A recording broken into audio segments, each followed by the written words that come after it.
मेरे प्यारे बच्चों, अब मैं आपको छाया मत छूना पाठ क्लास 10th की क्षितिज का समझाने जा रही हूँ। गिरजा कुमार माथुर इसके जो हैं वो कवि हैं और खड़ी बोली का पाठ है। तत्सम शब्दों की अधिकता है इसमें। जीवन सुख दुख दोनों का ही एक संगम है और जब दुख हो और बीता हुआ सुख जो निकल चुका है और जब उसको हम याद करते हैं तो वर्तमान का दुख बहुत गहरा हो जाता है। ऐसी तर्कसंगत बात उन्होंने यहाँ पर स्पष्ट की है। तो देखिए, छाया मत छूना मन होगा दुख दूना। जीवन में सुरंग सुधिया सुहावनी, छवियों की चित्रगंध फैली मन भावनी। तन सुगंध शेष रही बीत गई यामनी, कुंतल के फूलों की याद बनी चांदनी। फूल सी एक छुअन बनता हर जीवित क्षण, छाया मत छूना मन होगा दुख दूना। मन की ओर संकेत है। कवि अपने मन से स्वयं से ही बात कर रहा है और स्वयं से ही उसका उत्तर निकाल रहा है। कवि कह रहा है कि छाया मत छूना, अतीत को याद मत करो, क्योंकि अतीत को याद करने से वर्तमान का दुख और भी अधिक गहरा हो जाता है, बढ़ जाता है। और जीवन में जो सुरंग माने रंग बिरंगी, सुधियाँ माने यादें, सुहावनी माने प्यारी। तो जीवन के अतीत की जो यादें थी बड़ी रंग बिरंगी, सुहावनी थी, प्यारी थी। यहाँ पर सुगंध, सुधियाँ, सुहावनी अनुप्रास अलंकार भी है मेरे प्यारे बच्चों। चित्र छवियों की चित्रगंध फैली मन भावनी। तो जीवन अब छवि किसकी है? उसके जीवन संगिनी की, उसकी प्रेयसी की, उसकी पत्नी की मान सकते हैं। छवियों की चित्रगंध फैली मन भावनी। तो उसकी जो जीवन संगिनी है, उसकी जो यादें हैं, छवि हैं उसकी जो, वो उसके मन में चित्रगंध फैली है। फ़ोटो, चित्र मतलब फ़ोटो, पिक्चर। और उसकी फ़ोटो के साथ उसकी जो स्पर्श की जो गंध है, उसके साथ रहने की जो एक सुगंध है, वो उसके मन में फैली हुई है। उसको याद करता है और उसको भ्रमित करती रहती हैं वो। तन सुगंध शेष रही बीत गई यादनी।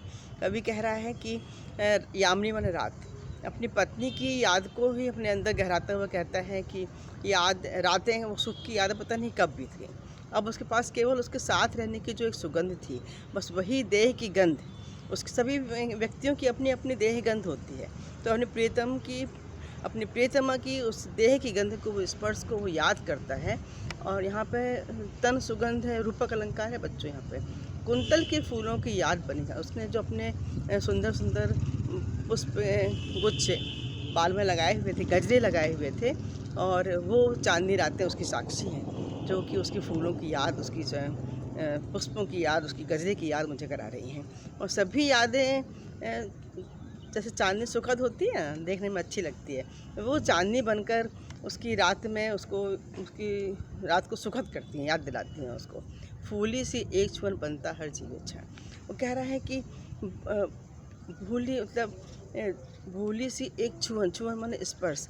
अब तो वर्तमान में उसके साथ उसकी प्रियतमा, जीवन संगिनी नहीं है, तो उसकी कभी एक स्पर्श उसने किया होगा। उस स्पर्श की जो एक सुख था, जिससे उस बीती हुई यादों को, उस सुख ने उसको बहुत अधिक गहरा दिया, उसके अंदर उसको जीवंत कर दिया। उस पत्नी को ना होने के बाद भी वो उसके मन में, उसके अंदर जीवित हो गई। कुछ क्षण ऐसे होते तो किसी के हम याद करते तो वो ऐसा लगता है कि वो जीवन में अभी उतार आया है। तो ऐसा ही कभी याद कर रहा है कि उसको उस बीती यादों को उसने याद किया है। अब वो उसको उस क्षण अपने आप को उसने जीवित पाया है, उस समय उसको अच्छा लगा है। छाया मत छूना मन होगा दुख दूना। तो अब छाया मत छूना से मतलब कल्पना लोक में विचरण करने के लिए अपने मन को मना कर रहा है, क्योंकि उसकी जीव संगिनी तो अब साथ में है नहीं, जीवन संगिनी है नहीं। और जो सुख की यादों में यदि उसका मन घूमने लगता है तो एक कल्पना लोक में विचरण करने लगता है। तो कल्पना लोक में जो उसकी बीती हुई यादें उसे बड़ी भरमाती हैं और अब वो यथार्थ का सामना करने से उसको रोक देती हैं, क्योंकि जब वो उन यादों में जाता है तो जो कुछ था वो नहीं है करके वो उसका मन कचोटने लगता है और उसके अंदर की जो शक्ति है वो कुछ कमज़ोर होने लगती है, क्षीण होने लगती है। इस तरीके का भाव है। तो भूली सी एक छुअन बनता हर जीवित क्षण। तो उसकी यादों का जो क्षण है वो उसके लिए जीवंत हो जाते हैं। और यदि वो उसी में डूबता चला जाएगा, उन्हीं भूली हुई यादों में अपने आप को, अपने अतीत को डुबाए रखेगा, तो उसका जो वर्तमान है वो और भी अधिक दुखद हो जाएगा। तो यथार्थ का जो सामना करने की शक्ति है उसकी वो कमज़ोर हो जाएगी। छाया मत छूना, कल्पना लोक में विचरण मत करो, अपने मन से कह रहा है। क्योंकि हे मन, यदि हम अतीत में विचरण करेंगे तो वर्तमान का दुख हमारा और भी अधिक गहरा जाएगा। भाषा खड़ी बोली है, तत्सम शब्द है, अनुप्रास अलंकार है, कहीं कहीं रूपक अलंकार भी हैं। आपको मैंने बताया कि एक क्षण भूली सी, एक क्षण सी, सम, सरिस जहाँ होते हैं उपमा अलंकार भी होते हैं। तो अलंकारों का ज्ञान आपको मैंने पहले दिया है कहीं कहीं, और इसी के आधार पर हमको उसका काव्य सौंदर्य तैयार करना पड़ता है। तो सुख दुख दोनों जीवन के पहलू हैं, और कवि उसमें वर्तमान में अपने दुख के साथ जुड़ा हुआ है, और अतीत उसका जो सुखद था वो बीत चुका है, तो वो अतीत उसके छाया की तरह हो गया है। और वो छाया के साथ है, अब जब उसका साक्षात्कार करता है या उस सुख को आत्मसात करता है तो उसका मन का दुख और भी अधिक बढ़ जाता है, ऐसा भाव इसमें लिया है। तो अतीत की यादों को याद करने से मन में जो भ्रम और दुख पैदा होता है, उससे वो अपने मन से कह रहा है कि उन्हें याद मत करो, क्योंकि वे मन के दुख को और भी अधिक गहरा देती हैं।